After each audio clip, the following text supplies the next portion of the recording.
One more feature that we have incorporated that I think we're also very excited about is called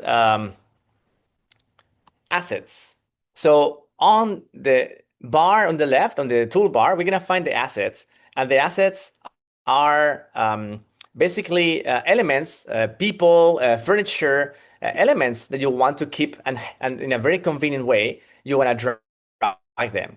So let's say that we want to get an asset from, I don't know, something that we have generated today. So let's say, well, I like Well, most people like to put like furniture, furniture. chairs, Yeah. lamps, your favorite assets, your a person. Yeah.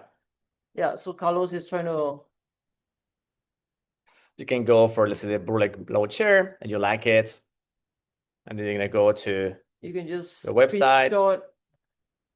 and find where is the iconic element that you want. Okay, this low chair is here. So you just need to just screenshot it, something like this. Then you go to your formats. You're going to drag it.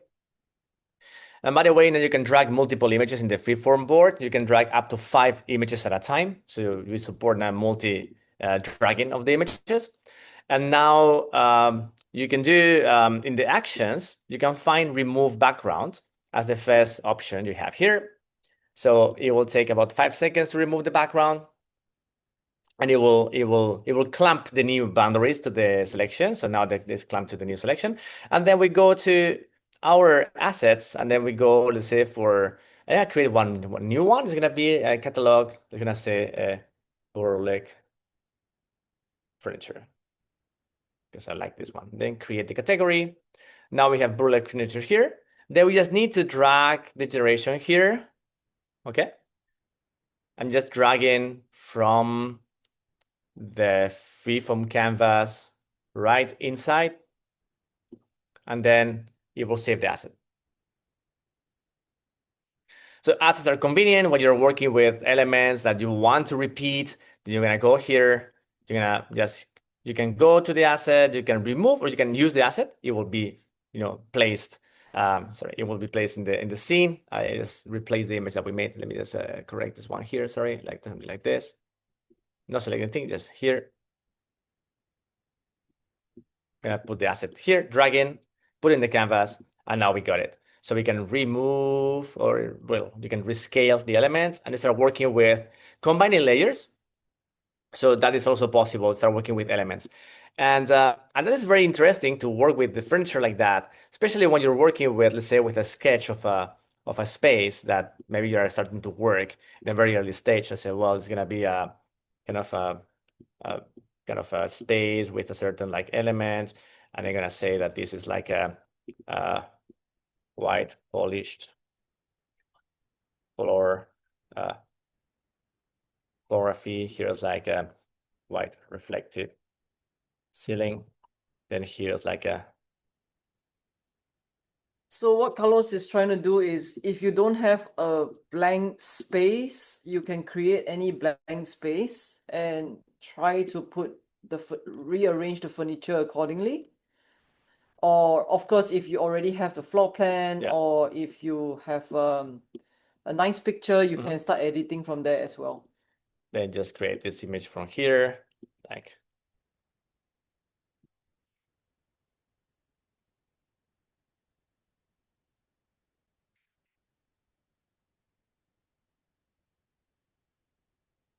I'm using I'm gonna try going directly with the contextual mode. So I'm putting the chair because I want that particular chair to stay. So I put the object, but everything else is sketch.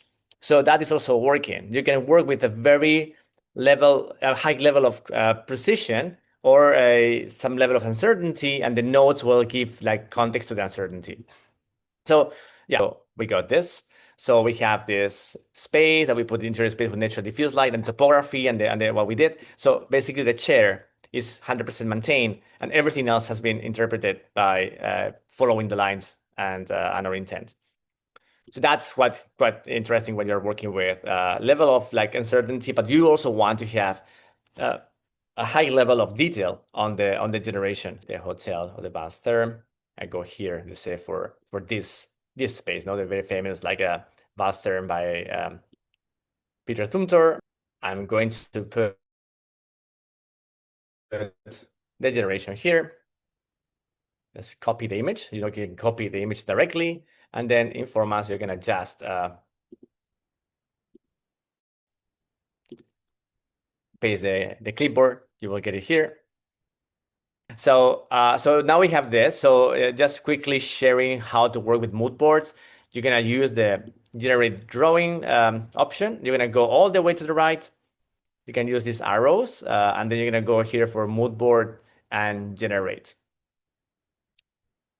And then it's gonna create a mood board of that image. Okay, so that's things that we can do when we wanna, let's say, apply to the interior that we just made here. I'm gonna just put it close to it. So when we have the mood board, we'll be able to transfer the style to the element that was actually white and neutral. So one of the ways that we can work in Formas is to work first with the geometry. So everything is white, everything is like controlling geometry, and we can transfer styles and textures. You can see here the mood board that we just made is just getting elements of the lights, characteristic textures of here, the concrete. So it's gonna give you close-ups, it's gonna give you, the feel. It's mostly trained to really recognize the feel and some details as well that could be interesting when you apply into the design. So when you have the mood board, you're gonna turn the mood board into a node, just clicking on get node, and then just drag it to the scene. And then you can say, when the node appears, I'm gonna show you how it works. The node now is in the system, and I'm gonna type here, use this mood board as style of the scene. Keep the chair as it is. And then in the prompt, it's very simple. Just apply the style. You can be redundant. You will realize that you don't have to prompt like crazy on No. Formas. You don't have to write like a poem, something super descriptive, because we have like a multimodal prompt, right? Yeah, because in our notes and the colors, the lines, these are all already prompts. These are visual prompts. Yep. Therefore, the words can be minimal and just kind of go straight to the point.